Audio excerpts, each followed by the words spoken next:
Di tengah rutinitas yang seharusnya biasa, perjalanan kereta kembali berubah menjadi kabar duka.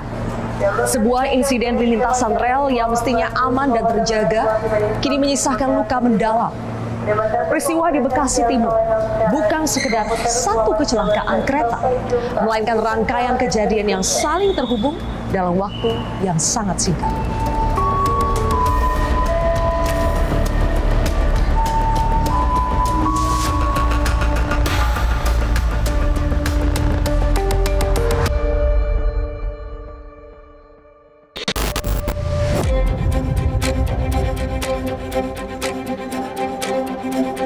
Di jalur padat Bekasi Cikarang, satu gangguan kecil memicu rangkaian bencana. Dua rangkaian KRL mengalami kecelakaan dalam satu rangkaian peristiwa. KRLA melaju di jalur satu dari arah timur ke barat, menemper sebuah taksi yang mogok di perlintasan sebidang. Benturan ini membuat kedua jalur 1 dan jalur 2 tidak lagi steril. Dampaknya langsung terasa ke arah berlawanan. KRLB yang datang dari barat ke timur di jalur 2 terpaksa berhenti di stasiun Bekasi Timur. Rangkaian kereta ini menunggu jalurnya dinyatakan aman. Namun di saat yang sama, dari arah barat Argo Bromo Anggrek melaju di jalur 2. Jarak yang terlalu dekat membuat pengereman diduga tidak cukup. Tabrakan pun terjadi. Argo Bromo Anggrek menghantam bagian belakang KRLB yang sedang berhenti. Penumpang kereta jarak jauh dilaporkan selamat, namun KRLB yang penuh penumpang menjadi titik jatuhnya korban. Ibu Anita, saya dengar Ibu pada saat kejadian pada Senin malam itu ada di gerbong perempuan ya Bu? Iya. Boleh diceritakan gimana itu Bu ceritanya? Iya, saya pulang jualan. Biasa aja namanya pulang ini kan pada masing-masingnya orang pulang pada kerja juga kan. Ada yang pulang kerja, pulang dari mana gitu kan. Memang keadaannya pada penuh waktu Penuh itu. ya? Kursinya semua terisi ya Bu? Terisi semua. Oke. Ibu sempat ngobrol sama penumpang perempuan yang lain? Iya, sempat ngobrol. Terutama sama Ibu Ella. Ibu Nurela yang salah satu korban meninggal? Iya, saya kenalan waktu itu sama Ibu Ella. Aha. Sama kakak namanya Pika. Vika, oke. Biasa Bu ngobrol sama penumpang perempuan yang lain? Iya, sering. Kalau kita di kereta kan pada say hello. Iya, sama-sama pulang kerja ya Bu ya. Terus Kak Pika itu ngasih coklat. Ke Ibu? Iya, ke anak saya. Oh, ini Ibu bawa dua anak Ibu? Iya. Oh, Selena sama Siva. Jadi setiap hari Ibu naik kereta? Naik kereta saya. Kenalan dengan beberapa penumpang. Setelah itu bagaimana Bu? Iya, waktu itu lagi tidur, pada tidur anak-anak yang kecil pada tidur. Di situ bangun dia nangis. Karena nangisnya kencang kan, saya nggak enak sama. Ya, takut mengganggu penumpang yang lain ya. Penumpang. Itu saya pindah, kata saya mau pindah. Kata ibu itu nggak apa-apa, yang ibu yang lain nggak apa-apa Bu, disusuin aja dulu anaknya. Udah disusuin, tambah kencang. Terus saya pindah ke tengah. Terus sudah pindah ke tengah itu ada nabrak apa gitu kan. Bunyinya kencang Bu? Kencang banget. Jadi Ibu sudah sempat pindah ke tengah? Iya. Gerbong lain ya? Pas itu kereta berhenti, agak lambat gitu berhenti gitu kan. Nggak taunya pas sudah mau duduk lagi, so, dari belakang itu banyak yang minta tolong apa kan, udah ada yang dipakai itu naik. Terus saya berhenti di tengah itu, banyak nggak ada yang menolongin, ngasih minum apa. Itu lama saya sampai jam, saya tanya waktu itu jam 2. Terus kata ibu ke rumah sakit enggak, ibu luka enggak? Saya nggak luka, saya pengen pulang. Itu saya langsung pulang, naik ojek. Langsung pulang. Saya nggak ini langsung dah. Pada takut, anak-anak udah nangis, udah langsung pulang ke rumah. Udah itu. Pada Tapi saat Iya. Mengingat itu alhamdulillah masih nggak nyangka gitu. Iya. Kita pindah. Iya. Mau nggak pindah mungkin. Iya. Jadi itu kejadiannya, tabrakan terjadi tidak lama setelah ibu pindah gerbong ya. Nggak sampai berapa jam gitu. Langsung boom gitu. Iya. Kenceng banget. Ibu sampai sekarang masih Iya masih gemeter ya Bu ya. masih gemetaran kaki ini yang Iya. Saya minta maaf juga Bu ya kalau membuat Ibu mengingat tidak nyaman kejadiannya. Iya. Ibu, terakhir Ibu ada pesan-pesan kepada para korban ya, apalagi keluarga korban. Ibu kan sempat saya dua orang baru, ingat, iya. baru kenal ya, Iya, baru ngobrol kenal dengan sama Ibu Ella itu. almarhumah. Iya, dia katanya habis ngajar. Ada yang Sama bawa, Pika. ada yang bawa kotak cooler ASI juga ya Bu. Ibu lihat itu ya. Waktu itu ada ibu-ibu katanya kan di depan saya itu nanti suami saya, ibu dijemput, iya. Oh, dijemput suami, soalnya bawa asi demi saya katanya. Oke. Bu Anita, terima kasih ya Bu ya. Ibu sehat selalu ya Bu. Harus sehat. Sehat selalu yang kuat ya Bu.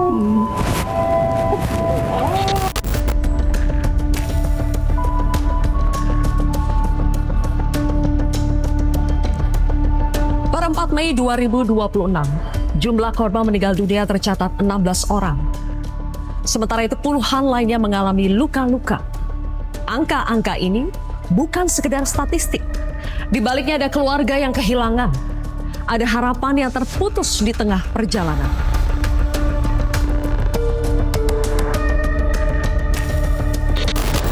Perlu saya sampaikan juga, kejadian ini di jam 9 kurang dimulai dengan adanya temperan taksi hijau ya, itu di JPL 85 ya, sehingga ini yang kami curigai itu membuat sistem perkeretaapian di daerah stasiun Emplasmen Bekasi Timur ini agak terganggu.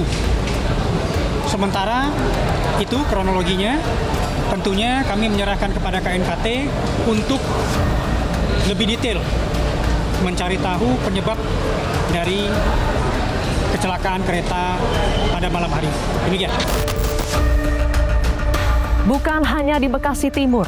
Pada Jumat 1 Mei lalu, kecelakaan lalu lintas yang melibatkan kereta api Argo Bromo Anggrek dan sebuah mobil juga terjadi di Gerobokan, Jawa Tengah. Ironisnya, peristiwa ini kembali terjadi di perlintasan sebidang tanpa pintu pengaman. Dalam insiden ini, 4 orang meninggal dunia. Peristiwa ini kembali mengingatkan kita di balik tiap peristiwa ada nyawa yang hilang, ada keluarga yang ditinggalkan.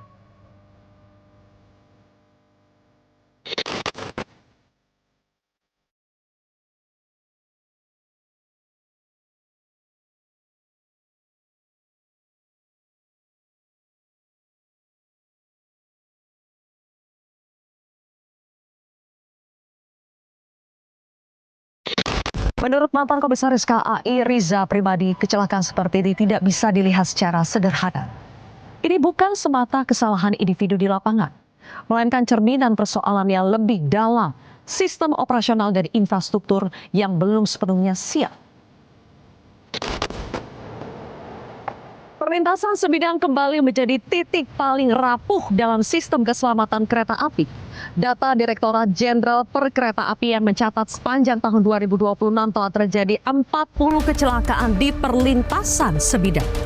Lebih dari separuhnya, sekitar 57,5% terjadi di perlintasan tanpa palang pintu. Dalam catatan yang lebih panjang lagi, tren kecelakaan ini justru terus meningkat dalam beberapa tahun terakhir. Dan yang mengkhawatirkan, sebagian besar berulang di titik yang sama. Perlintasan yang tidak dijaga. Gambaran itu menjadi semakin jelas ketika melihat skala persoalan yang ada. Data DJKA per 30 April 2026 mencatat terdapat 4.046 perlintasan sebidang di seluruh jalur aktif kereta api di Indonesia. Dari jumlah tersebut, 1.903 titik atau sekitar 47% tidak dijaga. Artinya, hampir separuh perlintasan berada dalam kondisi minim pengamanan tanpa petugas, tanpa sistem kontrol yang memadai.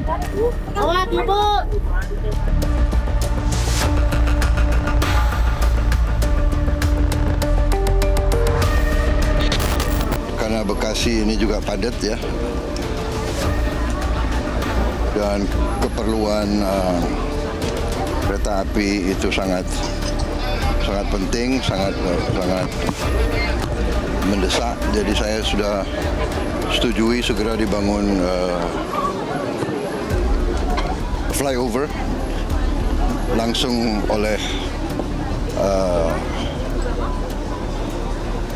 bantuan Presiden. Kemudian di Jawa ada 1.800 titik yang juga lintasan seperti ini. Ini dari zaman, saya kira dari zaman Belanda ya sudah berapa puluh tahun. Sekarang ya sudahlah, kita akan selesaikan semua itu. Saya sudah perintahkan segera kita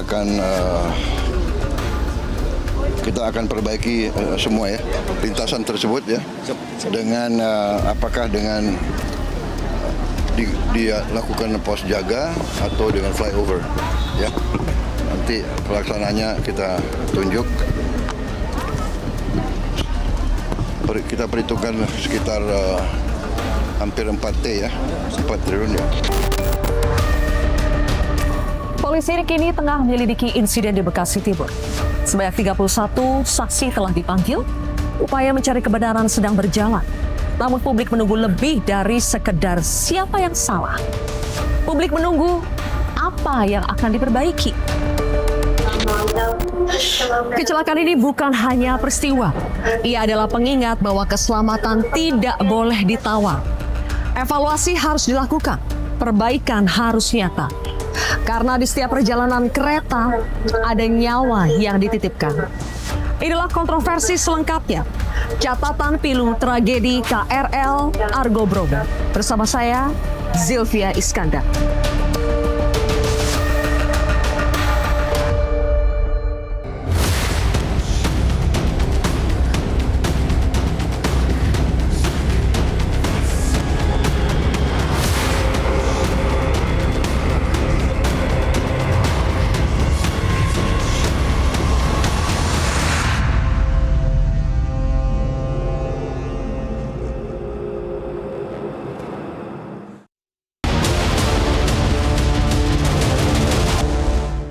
Catatan pilu tragedi KRL Argo Bromo, itulah yang menjadi topik pembahasan kontroversi pada malam hari ini. Sudah hadir 3 narasumber di studio. Di sebelah kanan saya adalah mantan komisaris PT KAI, Mas Riza Primadi. Mas Riza, selamat malam, terima kasih sudah hadir. Kemudian juga ada pakar infrastruktur dan studi perkotaan, sekaligus Wakil Ketua Umum Masyarakat Transportasi Indonesia MTI, IB Ilham Malik. Mas Ilham, selamat malam, terima kasih sudah hadir. Dan juga ada pakar transportasi Joko Setio Warno. Pak Joko, selamat malam. Terima kasih semuanya sudah hadir. Saya akan mulai dulu dari Mas Riza. Tadi kami mengutip perkataan Anda mengatakan bahwa persoalan kecelakaan kemarin tidak bisa dilihat dari sekedar persoalan kesalahan individu di lapangan semata, tapi ada persoalan yang lebih kompleks. Ini cerminan persoalan yang lebih dalam, sistem operasional dan juga infrastruktur yang belum sepenuhnya siap. Maksudnya bagaimana sistem operasional dan infrastruktur itu? Begini, kita bedah satu-satu ya. Kalau temperan taksi dengan KRL dari arah Cikarang itu pemicu. Pemicu terjadinya rentetan kecelakaan. Itu kasus belli lah. Kalau dalam istilah peperangan itu. Pemicu peperangnya itu di situ. Tetapi kalau lihat kejadian di arah Jakarta, dari Jakarta menuju ke Cikarang, ketika Argo Bromo Anggrek menyeruduk KRL, itu sebenarnya tidak akan terjadi kalau jalurnya terpisah. Nah, kan sudah terpisah. Selepas Jatinegara sampai Bekasi, antara KRL dan kereta api jarak jauh. Tiba-tiba setelah Bekasi, nyambung lagi. Nah, itu kan secara operasional nggak benar. Dengan kepadatan yang begitu tinggi di jarak itu, di line itu. Line Jakarta-Bekasi, Jakarta Cikarang itu banyak sekali. Dan saya tidak tahu berapa banyak pada jam-jam itu kereta api yang melintas. Sebaiknya memang sudah ada pemisahan jalur melalui apa yang disebut dengan double track atau rel dwiganda. Itu sistemnya.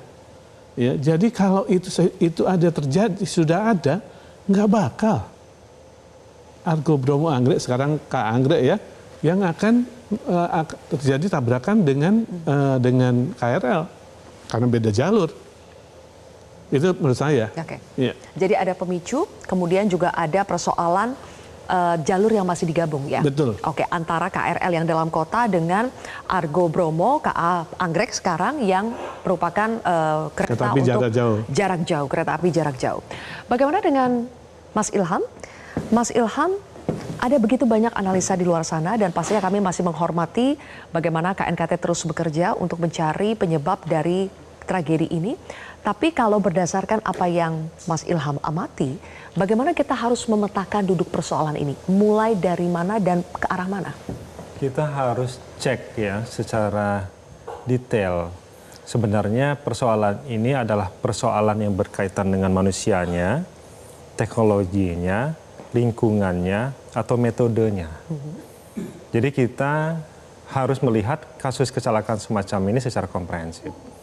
Termasuk juga, kalau tadi Mas Rizal mengatakan soal teknologi, tentu harus diaudit apakah memang PT Kereta Api sudah menerapkan sistem teknologi yang seharusnya ataukah belum.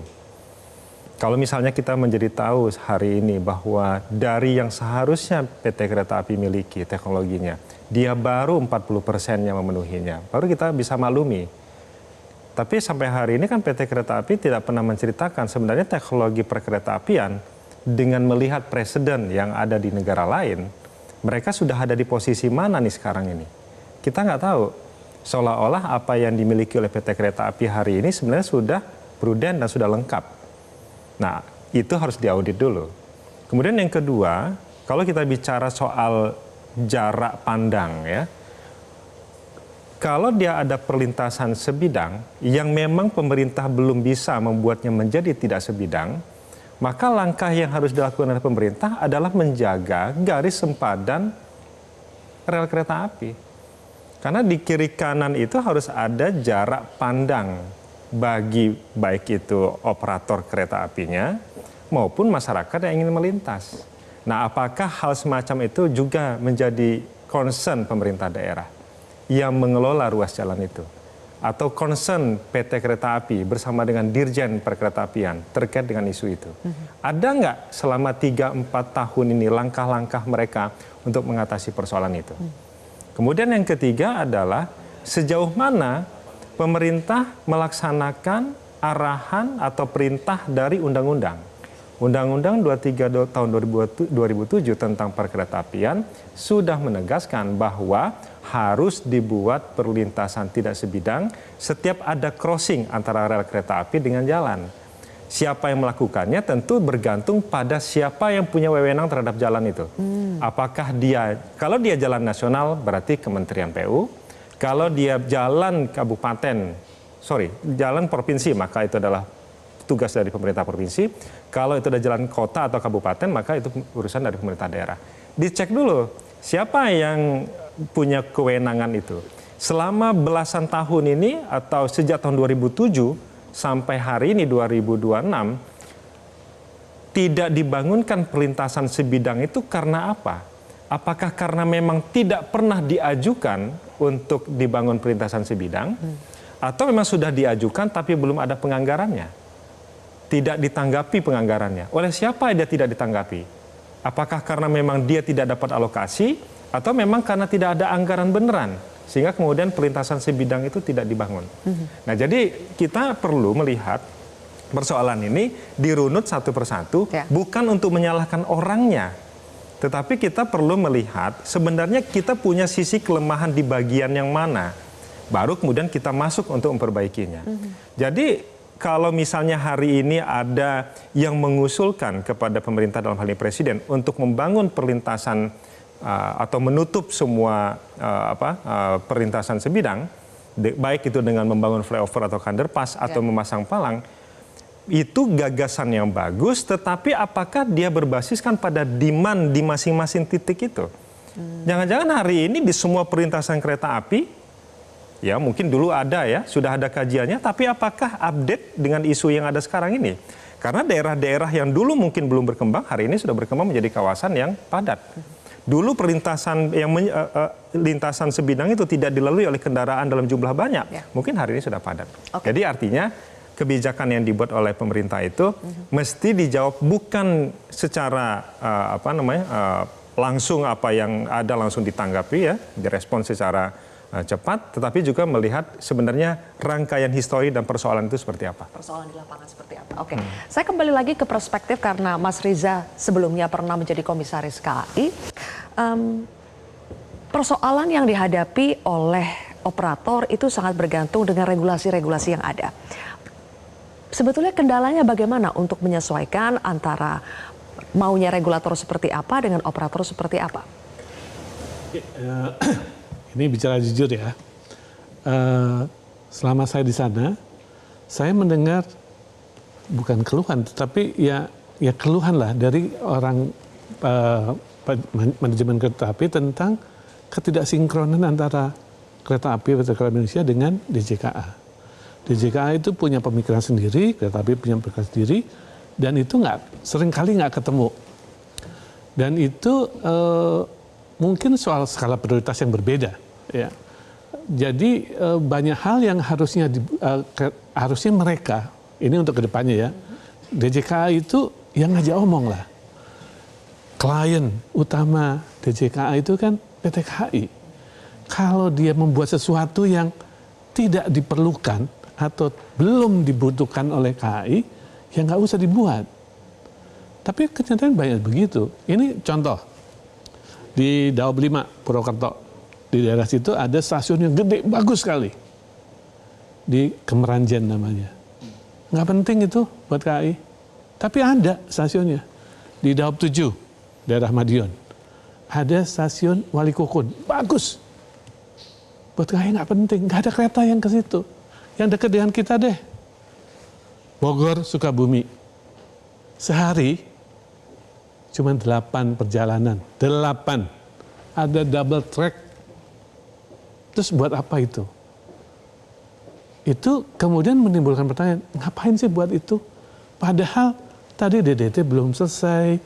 Banyak hal yang lain belum selesai. Jembatan banyak yang sudah tua, ratusan tahun ya. Contohnya di Linggapura. Ambrol kan jembatannya. Itu kan perlu sekarang prioritas.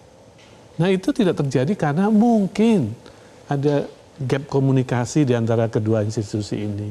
Dan itu sejauh yang saya amati selama 8 tahun saya di sana, PT Kereta Api, manajemen PT Kereta Api sungkan ngomong terus terang kepada regulator. Bukan tidak berani, sungkan aja, nggak enak. Kalau kamu jangan buat itu dong, harusnya yang ini. Itu kayaknya gimana ya pemerintah kok dikasih saran sementara yang kayak gitulah kejadian sesungguhnya. Oke, baik. Saya ingin mendalami lebih jauh soal perlintasan sebidang ya. Ketika akhirnya terungkap banyak sekali JPL, jalur perlintasan langsung kita, baik yang resmi maupun tidak resmi, ada banyak gangguan di sana. Nah, apakah dari situ kita harus mulai membenahi ini apabila kita ingin tragedi seperti ini tidak berulang kembali? Pak Joko, saya akan bertanya kepada Anda usai jeda, tapi kita akan kembali pemirsa sesaat lagi.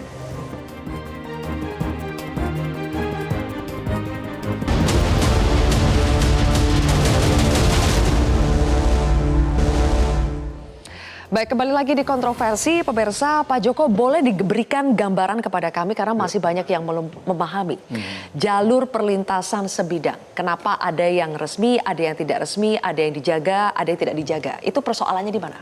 Ya, jadi perlintasan sebidang itu antara jalur kereta sama jalur jalan raya ya.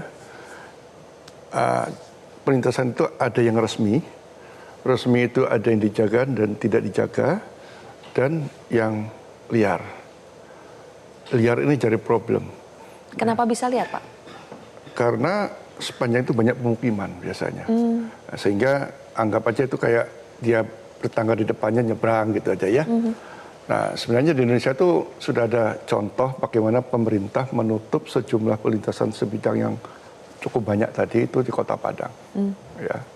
Nah, tapi kalau ada terjadi kecelakaan di perlintasan sebidang, itu kategorinya bukan kecelakaan kereta api, tapi adalah kecelakaan di jalan.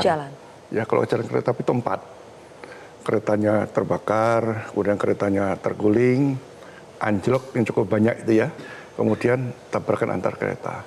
Nah, kalau tabrakan antar kereta minim sekali.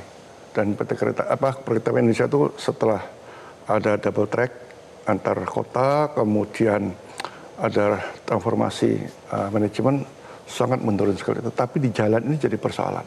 Nah, perlintasan sebidang ini kondisi sekarang sudah darurat keselamatan. Nah, ini yang harus jadi perhatian pemerintah. Kami melihat kalau kecelakaan di perlintasan sebidang itu ternyata 85% itu yang nerabas. Menerabas berarti kan dia melanggar. Sudah ditutup, masih dia langgar. Masyarakatnya? Masyarakatnya. Jadi masyarakat kita tuh perlu edukasi lah, ya, agar dia mau tertib. Memang sosialisasi tetap berjalan selama ini. Tapi kan sosialisasi itu nggak begitu lama, paling 7 hari sudah lupa. Kita perlu edukasi yang lebih masif lagi. Di samping itu juga, karena menerabas tentunya, enforcement kita tuh rendah. Oh, law enforcement. Ya, artinya memang kita butuh, pada dasarnya adalah perlintasan sebidang itu, ini ada 2 undang-undang yang bicara itu, dari undang-undang perkeretaapian sama undang-undang lalu lintas. Jadi intinya bahwa perlintasan tidak boleh sebidang. Pada Yang dasarnya. JPL kecelakaan waktu itu, taksi tertemper itu tidak resmi, Pak? Itu resmi kalau JPL, aturan JPL-nya resmi ya. Cuman itu harus ditutup karena berbahaya sekali, ya kan? Apalagi yang tidak dijaga, resmi tidak dijaga. Resmi yang tidak dijaga? Tidak dijaga, karena ada kode JPL-nya itu ya. Resmi. Kalau nggak ada kodenya berarti dia liar. Gitu. Jadi resmi sekalipun belum tentu ada yang menjaga ya? Betul, bisa. Aturannya harus gimana Pak? Harusnya resmi itu dijaga? Itu tergantung dari kondisinya. Ya, bisa resmi karena lalu lintasnya sedikit, ya nggak usah dijaga, nggak apa-apa. Tapi saya nggak tahu kenapa itu resmi tidak dijaga, mungkin juga butuh anggaran. Karena ini kan pelintasan itu wewenangnya ada di pemerintah, regulator. Oke, baik kalau begitu. Saya kembali lagi ke Mas Ilham. Mas Ilham, soal JPL yang resmi, tidak resmi, dijaga, tidak dijaga, itu membenahinya bagaimana ya? Ya, sekarang memang seperti disampaikan Mas Riza tadi, koordinasi antara PT Kereta Api dengan Dirjen KA ini memang harus baik. Kemudian mereka harus patuh pada master plan perkembangan perkeretaapian kita. Nah, sekarang kita melihat bahwa terkait dengan yang kecelakaan tadi ya, yang perlintasan sebidang. Kita melihat bahwa ternyata Dirjen KA juga tidak bisa untuk menyiapkan perlintasan yang tidak sebidang. Kalau misalnya itu mereka bangun kereta api, rel kereta apinya yang dibuatkan jalan layangnya gitu. Atau mereka buatkan underpassnya. Tapi juga tidak melakukan inisiasi pada pemerintah daerah untuk segera membangunnya. Jadi artinya banyak pembiaran juga bahwa mapping terkait dengan ini perlu dibangun JPL atau tidak, dibangun jembatan layang atau tidak, perlintasan sebidang atau tidak, ataukah dia nanti perlu dibuatkan palang yang dijaga ataupun tidak dijaga. Memang sudah ada, tetapi langkah taktis untuk merealisasikannya itu kan memang hampir tidak terdengar setiap tahun. Anggaran APBD di masing-masing daerah itu setiap tahun disusun, bahkan 2 kali termasuk APBD perubahannya. Tapi bunyi bahwa mereka mau membangun itu nggak terdengar.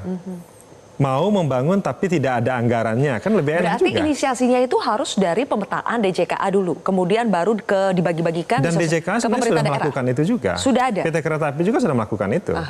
Tinggal pemerintah daerahnya sekarang ini. Untuk kasus yang di Bekasi ini, pemerintah daerah yang berwenang terhadap ruas jalan itu sebenarnya selama belasan tahun ini sudah melakukan usulan belum untuk membuatkan perlintasan sebidang. Kalau dia tidak, maka dia kena dalam undang-undang lalu lintas angkutan jalan dan juga undang-undang perkeretaapian. Walaupun tidak ada sanksi pidana ya, sanksi perdata juga tidak ada. Jadi lebih pada sanksi etika dan anggaran. Ini persoalannya. Jadi undang-undang yang lama ini dibuat untuk memberikan sanksi kepada pihak yang lemah, yaitu misalnya orang yang menyeberang, pengendara yang menerobos, gitu. Tetapi tanggung jawab terkait dengan ruas jalannya dan juga rel kereta apinya itu nggak ada sanksinya, walaupun dia dibunyikan harus. Nah, artinya saya berharap pemerintah melakukan mapping totally dulu. Sebenarnya kita ini ada persoalan di manusianya, metodenya, regulasinya, atau apa. Oke. Jadi kita sudah tahu, maka masuk ke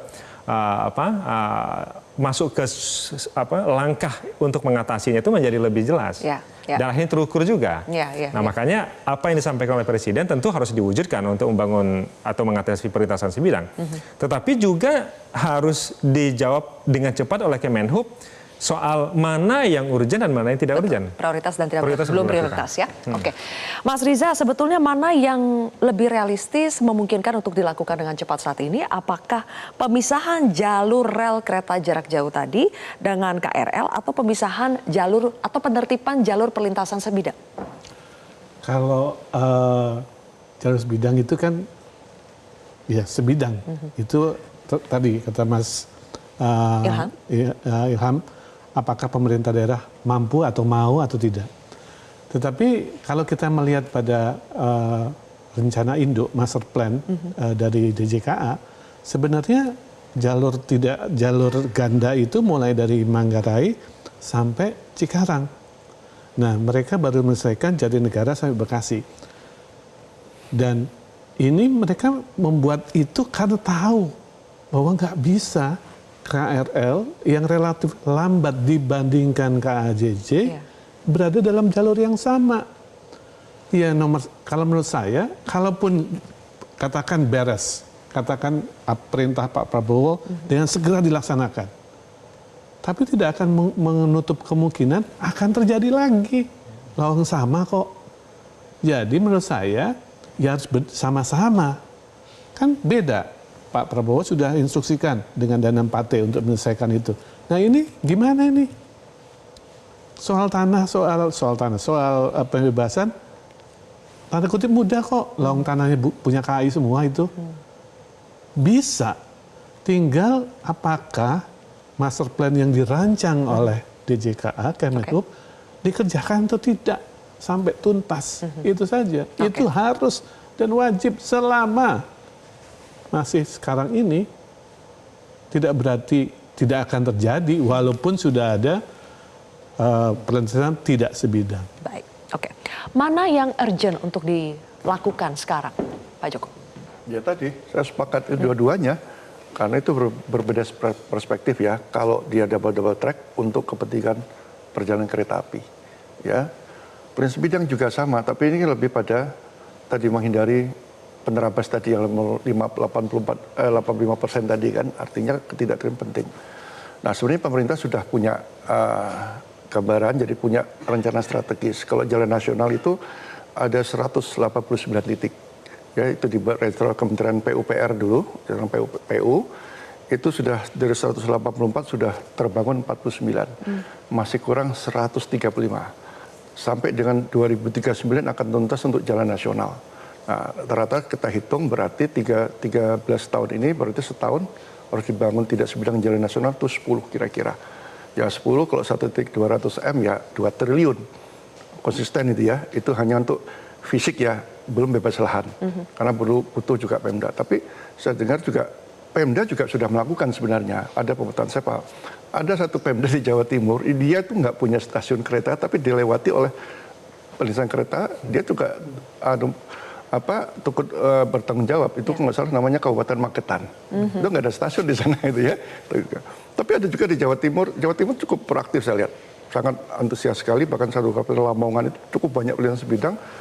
Saya dengar anggarannya Dinas Perhubungan itu untuk ngurusi perlintasan sebidang, jalan situ ya. Nah, tapi memang kembali kalau sekarang ini mereka terkendala juga anggaran. Oke, berarti nanti kita akan bahas di satu segmen terakhir langkah atau kebijakan konkret apa yang harus kita dorong belajar dari kecelakaan yang terjadi, tragedi mengenaskan yang terjadi antara KRL dengan KA Argo Bromo. Apa lesson learn-nya, kebijakan apa yang harus didorong agar terjadi perubahan yang lebih komprehensif. Sesaat lagi tetaplah di Kontroversi.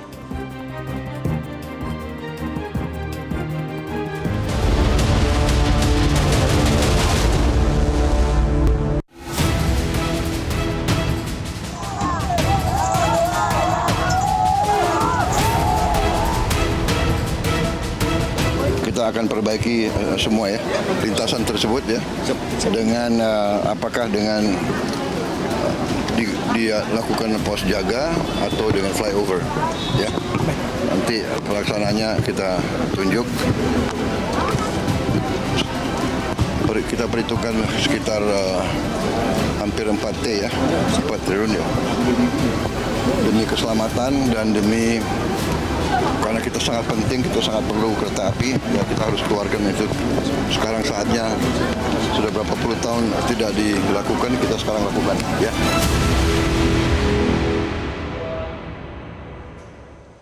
Baik, Mas Riza, Anda melihat tragedi ini bisa menjadi momentum untuk betul-betul membenahi semua masalah yang selama ini belum bisa diselesaikan? Paling tidak ini adalah sebuah cambuk yang sakit tapi perlu. Artinya ketika sebuah master plan tidak selesai, ini loh hasilnya, korbannya begini, akibatnya begini. Jadi memang harus dicubit agar kita bangkit. Apa yang dilakukan dengan statement Pak Menhub bahwa akan melibatkan KAI dalam pembangunan prasarana ada betulnya, walaupun nanti secara teknis Pak Joko pasti tahu agak susah itu karena menyangkut anggaran dan segala. Tetapi paling tidak itu sebuah pengakuan bahwa kalau mengenai prasarana ya diajak omong yang akan pakai gitu. Jangan jalan sendiri-sendiri. Itu sebuah langkah awal yang bagus. Tinggal nanti teknisnya kita akan bicara lagi soal AIMO, soal TA itu soal apa namanya anggaran dari dari Kemenhub segala macam lah, soal teknisnya itu perlu dibicarakan dengan baik-baik sehingga tidak lagi seolah-olah pada akhirnya nanti tinggal Kemenhub akan buang badan, bukan itu. Tetapi mengajak KAI seperti saya tadi bilang agar berkomunikasi dan bersama-sama berkolaborasi untuk memperbaiki sistem perkeretaapian kita. Apakah bisa dilakukan dengan cepat? Enggak juga, perlu waktu dan ini hambatan birokrasinya banyak banget. Dan saya duga sih setidaknya secara politis sudah ada isyarat bagus, tinggal didobrak aja supaya segera bergerak dengan cepat. Dan satu lagi, duitnya ada nggak? Oke, baik.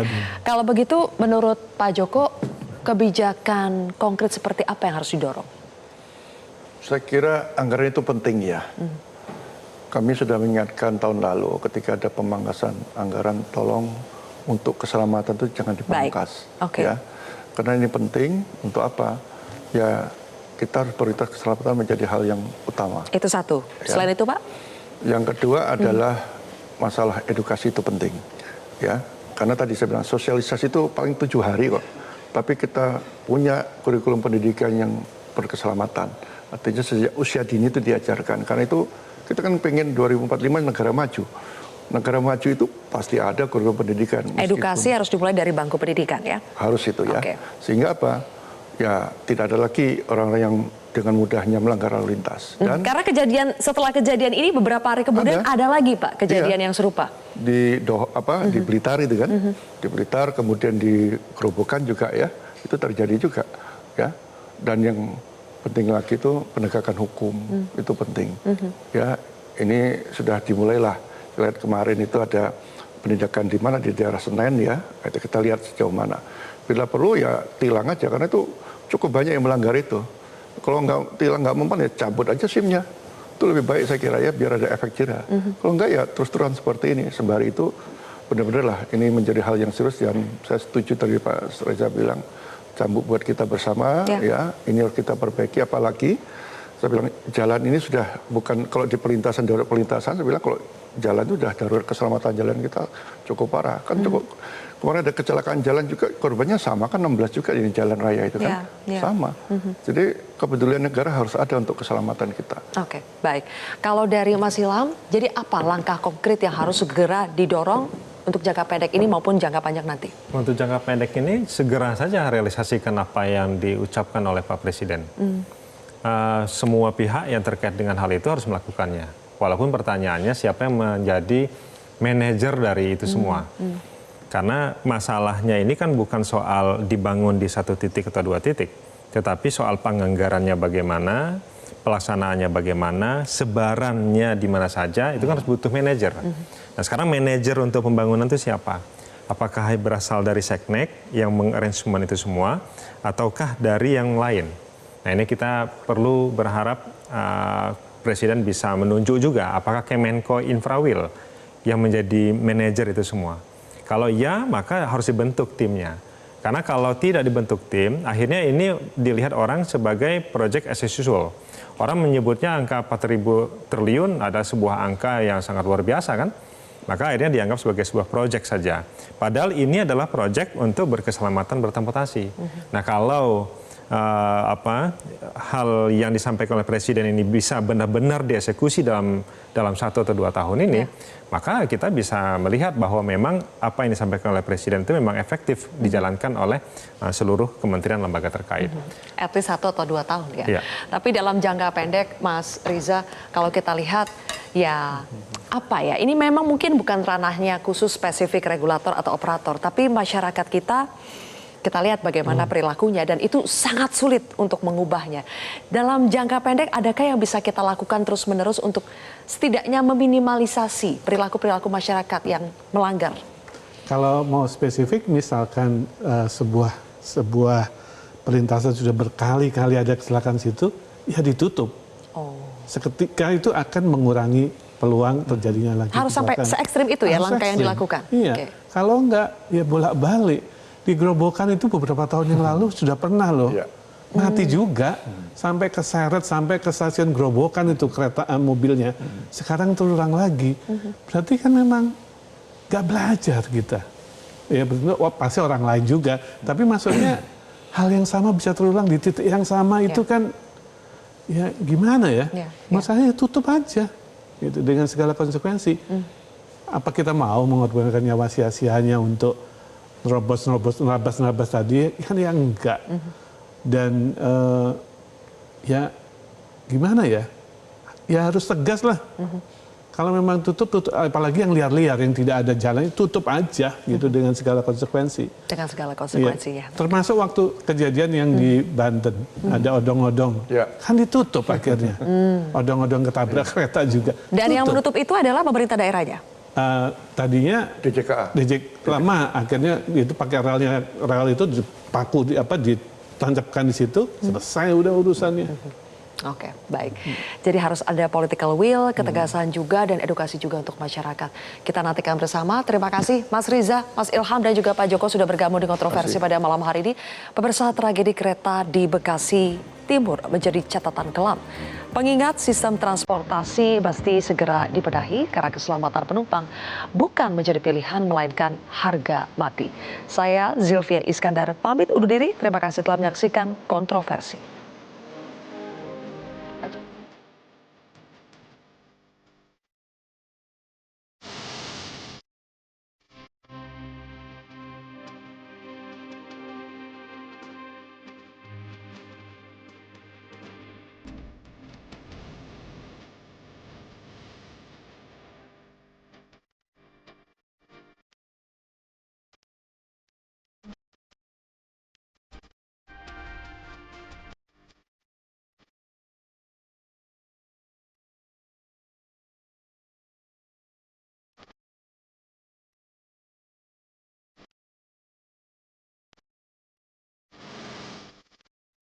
Metro TV. Jelajahi cara baru mendapatkan informasi. Download Metro TV Extend sekarang.